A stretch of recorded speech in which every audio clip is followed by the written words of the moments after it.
The Tearsmith, written by Erin Doom, translated by Elonare Chapman, narrated by the Everquill.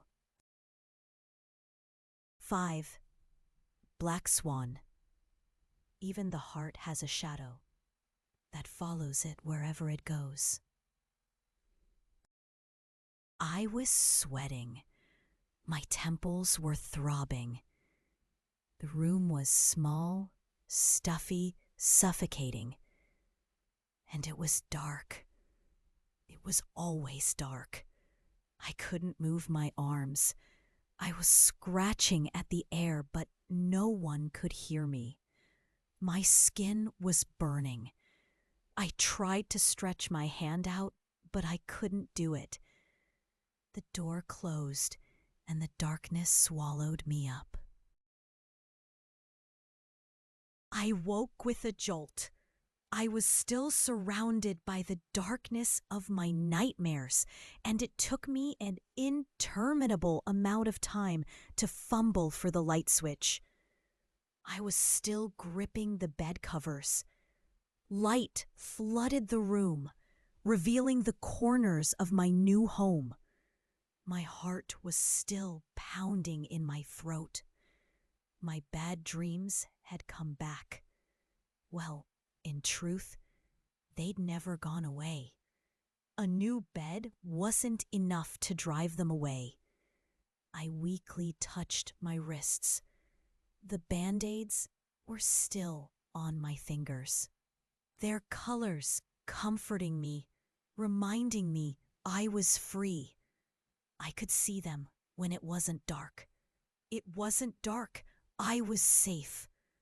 I took deep breaths, trying to calm myself down.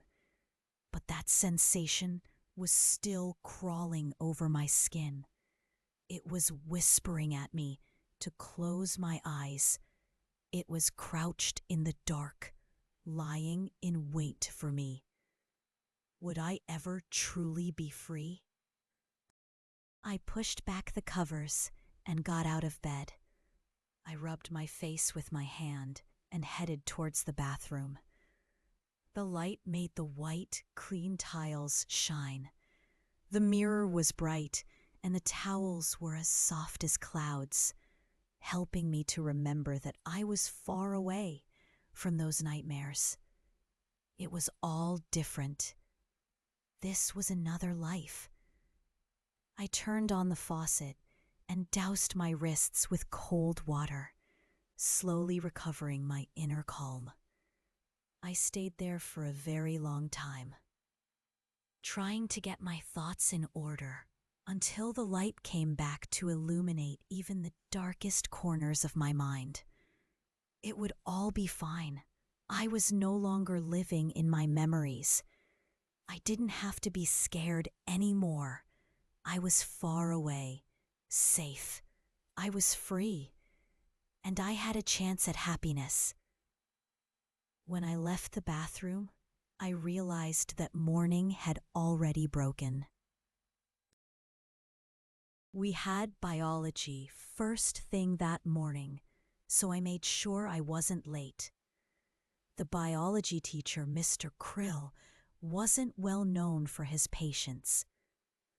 The sidewalk in front of the school was teeming with students. I was very surprised when I heard a voice in the crowd shout, "Nica!" Billy was in front of the gates, her curls swinging as she waved excitedly.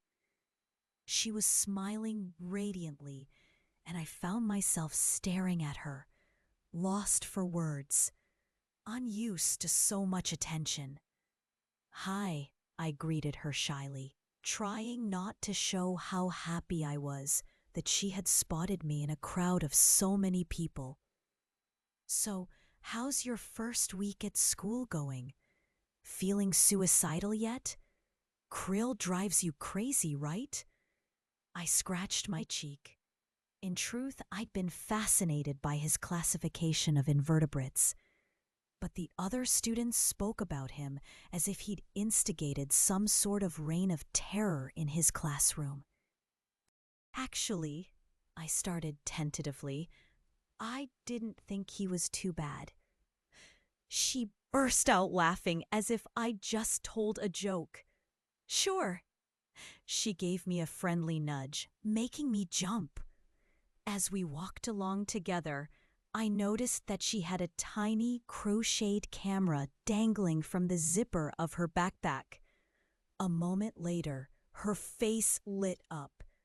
She ran forward euphorically, stopping when she reached Miki, who she hugged from behind.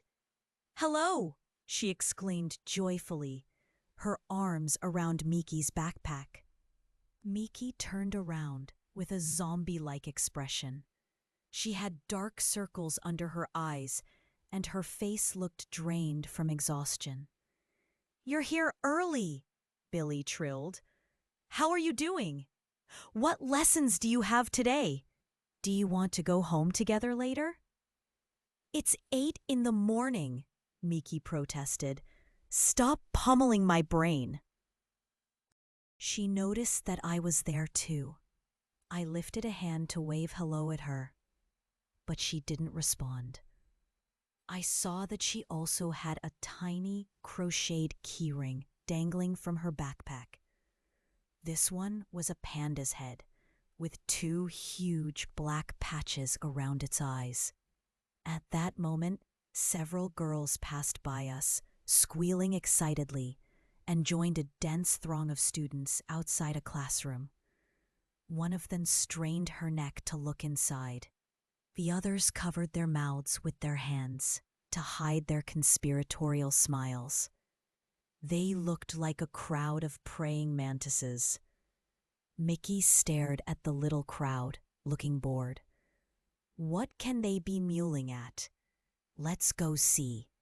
Together, we headed towards them. Or rather, Mickey headed towards them, and Billy followed, but not before grabbing me happily by the strap of my backpack.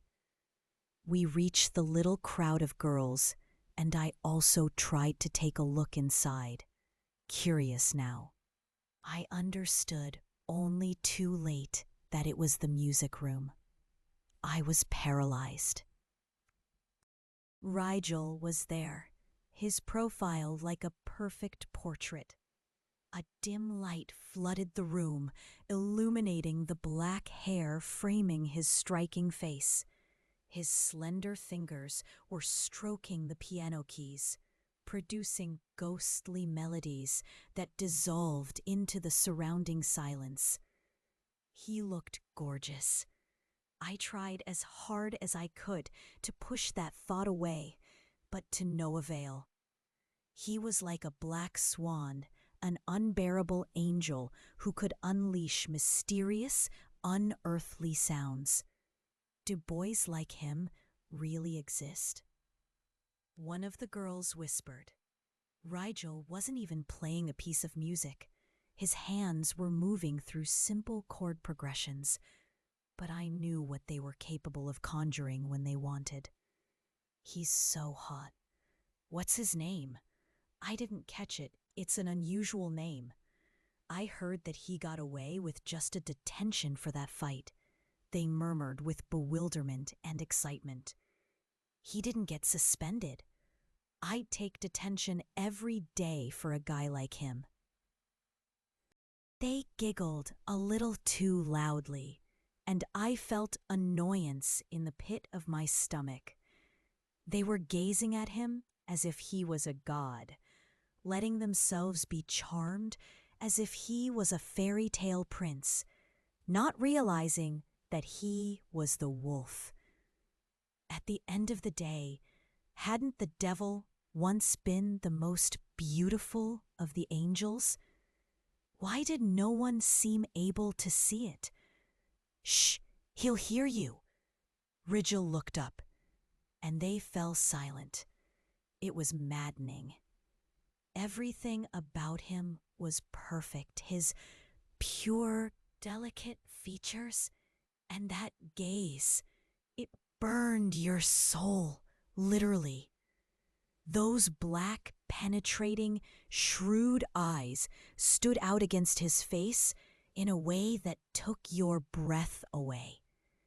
Realizing that he was no longer alone, he got up and stepped towards us. I shriveled, looked at the floor, and murmured, "It's late. We should get to class." But Billy didn't hear me. She was still holding my backpack strap, and the girls behind me didn't even move to let me through. They were all frozen, as if bewitched, subjugated by the mysterious charm that emanated from his violent beauty. Rigel got to the door and made to close it, but one of the girls boldly flung an arm out and held it open.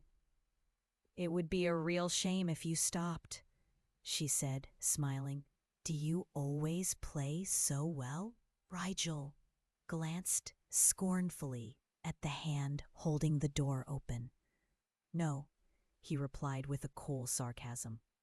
"Sometimes I play seriously."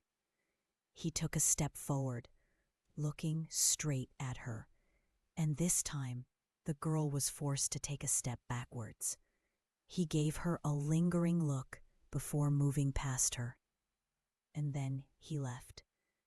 I looked away as suggestive glances flew around the group, refusing to participate in their collective excitement. After that evening in the hallway, I had started doing what I had always done at the grave, keeping as far away from him as possible. His laughter was permanently echoing in my mind. I couldn't free myself from it. "Your brother seems like he's come from another planet." "He's not my brother," I snapped brusquely, as if the words had burnt my lips. They both stared at me, and my cheeks stung. It wasn't like me to respond like that. But how could they really think that we were related? We were complete opposites of each other. "Sorry," Billy replied hesitantly.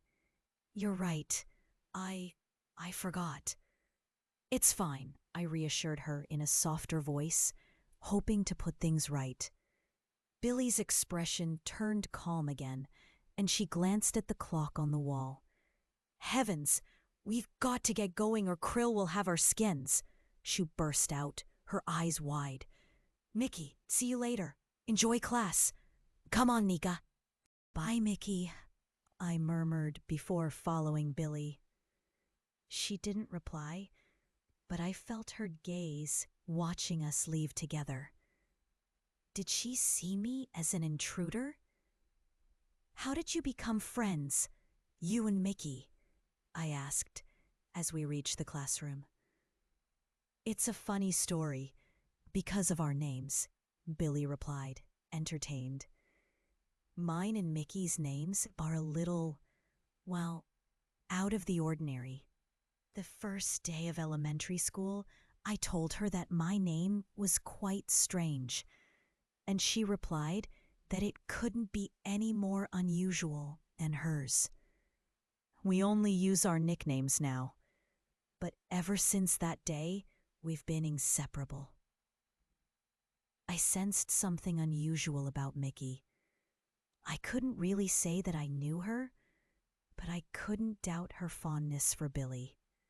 She acted cool, but there was a shining intimacy in her eyes when they spoke to each other. Their friendship was like a pair of comfortable shoes that you've worn with confidence and familiarity your whole life. At the end of the school day, I felt tired but happy. "I'm coming, Grandma," Billy said into her phone. We headed outside as our classmates piled into the yard, chatting excitedly. "I've got to go. Grandma's double-parked the car, and if she gets another fine, she'll be apoplectic. Oh, wait, do you want to swap numbers?" I slowed to a stop, and she did the same beside me. She giggled, waving her hands in the air. I know. Miki says I'm a pain. Just because one time I sent her a 7-minute-long voice message. She calls me a chatterbox. But you don't believe her, do you? I don't have a phone, I confessed eventually. I felt a burning sensation in my chest that took my voice away. I would have liked to tell her that I didn't care that she talked a lot, that she was great as she was, because when she spoke to me so familiarly, I felt less strange and different. I managed to feel normal, and it was wonderful. You don't have a phone? She asked, gobsmacked. No, I murmured, but the sudden honk of a car horn made me jump. An old woman's head appeared through the window of a massive Wrangler, wearing a huge pair of black sunglasses. She screeched something at the man in the car behind, whose mouth fell open, offended. Oh my God, they're having a go at Grandma! Billy ran a hand through her curly hair. Sorry, Mika, I've got to go. See you tomorrow, okay? Bye. She scuttled away like an insect and disappeared into the crowd. Bye, I whispered, waving my hand. I felt incredibly light. I took a deep breath and, stifling a smile, headed along the road towards home. It had been a long day, but all I could feel was a tingly sort of happiness. Mr. and Mrs. Milligan had apologized that they weren't able to pick us up from school every day. Norman was out at work until the evening, and the store needed Anna's constant attention. But I liked walking. And also, seeing as Rigel had detention, I had the whole house to myself in the afternoons. I took care not to tread on a line of ants crossing the sidewalk. I stepped over the apple core they were feasting on and turned the corner into our neighborhood. The white picket fence soon filled my vision. Milligan was written on the mailbox. I approached, calm and content, but with a pounding heart. Maybe I would never get used to having somewhere to return home to. I entered the house and was greeted by a welcoming stillness. I tried to memorize everything: the coziness, the narrow hallway, the empty frame on the sideboard that maybe used to have a photo inside it. In the kitchen, I swiped a teaspoon of mulberry jam and ate it near the sink. I was crazy for jam. At the grave, they only let us have it when there were visitors. Guests liked to see that we were treated well, and we would parade around the institute in our best clothes, pretending that jam was a normal occurrence. I gathered some things to make myself a sandwich, humming a little tune to myself. I felt peaceful, happy. Maybe I'd already made a friend. 2 good people wanted to give me a family. Everything seemed light and sweet, even my own thoughts. When the sandwich was ready, I noticed that I had a little guest. A gecko was climbing up the wall behind the row of cups. He must have come in through the open window, enticed by the smell. Hi, I whispered to him. There was no one watching who could judge me, so I didn't feel ashamed. I knew that if anyone saw me, they would probably think I was mad. But this was normal behavior for me. Secret, but instinctive. Some people talk to themselves, but I talked with animals. I had done so since I was a little girl, and sometimes I was certain that they could understand me better than other people could. Was talking to an animal Really that much stranger than talking to yourself? Sorry, I haven't got anything to offer you, I informed him, drumming my fingertips on my lips. His flat fingers gave him a foolish, harmless look, and I cooed, "You're such a little thing."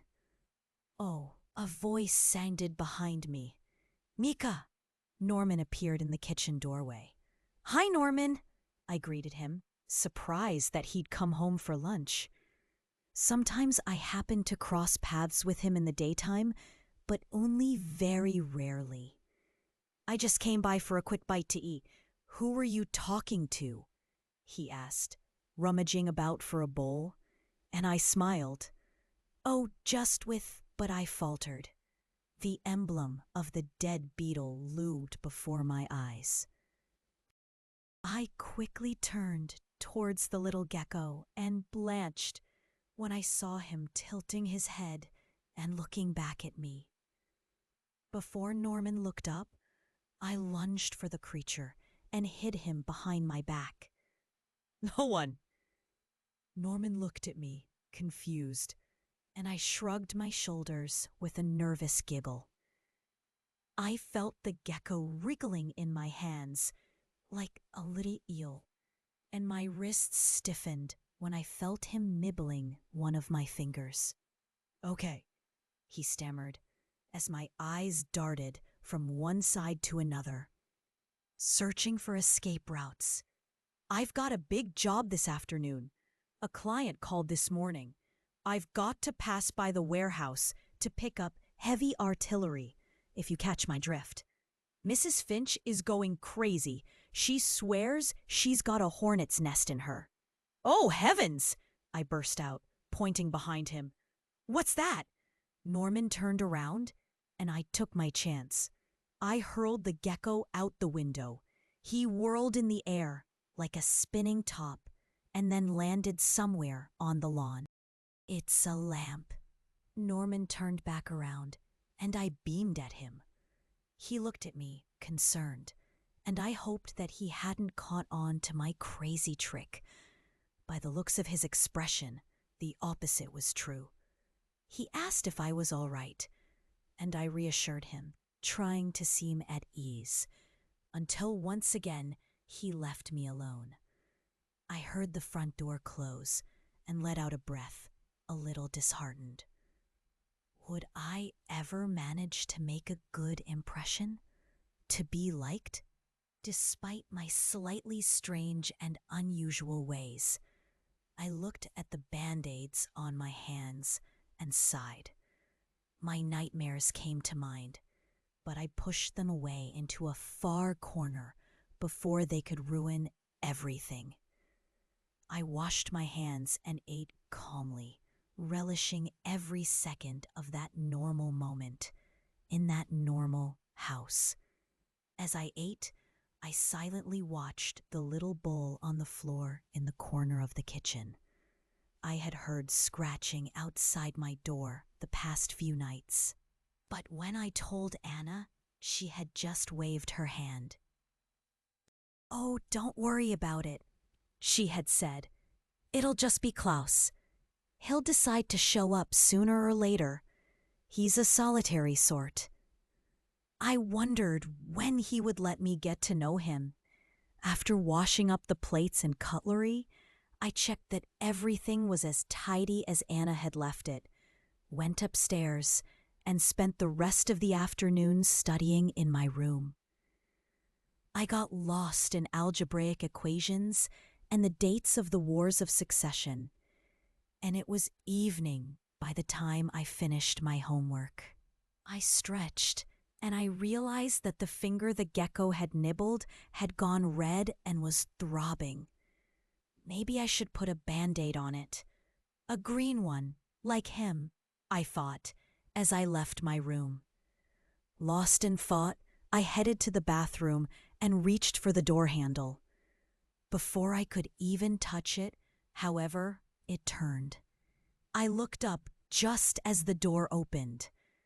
I found myself pinned under two magnetic black eyes. I shuddered in surprise and jumped back. Rigel had calmly appeared in the doorway. Plumes of steam rose from his shoulders. He must have just taken a shower. Once again, his presence gave me a visceral feeling of discomfort. I had never managed to be indifferent towards him. His black eyes were two deep pits from which it was impossible to hide. They were the Tearsmith's eyes. It didn't matter that they weren't pale like in the legend. Rigel's eyes were dangerous, even if they were the opposite color to what the tale told. He leant his shoulder against the edge of the door, his hair brushing against its frame. Rather than moving out of the way, he crossed his arms and stood there, staring at me. "I need to get past," I informed him stiffly. The steam was still billowing around him, making him seem like a demon at the gates of hell. I shuddered as I imagined stepping into that mist, letting myself be engulfed by his scent. "Come on in," he invited, showing no sign of moving. I hardened my gaze and stared at him reproachfully. I knew what he was doing. "Why are you doing this?" I didn't want to play this game. I wanted him to stop it, to leave me in peace. "Doing what?" "You know full well what," I said, trying to sound tough. "It's what you've always done." It was the first time that I had dared to speak to him so directly. Ours had always been a relationship of silences, of things left unsaid, of sarcasm and naivety, snaps and flinches. I'd never wasted time trying to understand his behavior. I'd always steered clear of him. Strictly speaking, you couldn't really call what we had a relationship. The corner of his mouth curled up into a mocking sneer. I can't resist. I wrung my hands. "You won't do it!" I burst out, as resolutely as I could. My voice sounded loud and clear, and I saw his expression darken. "Do what?" Thanks for being here. Drop your favorite moment below.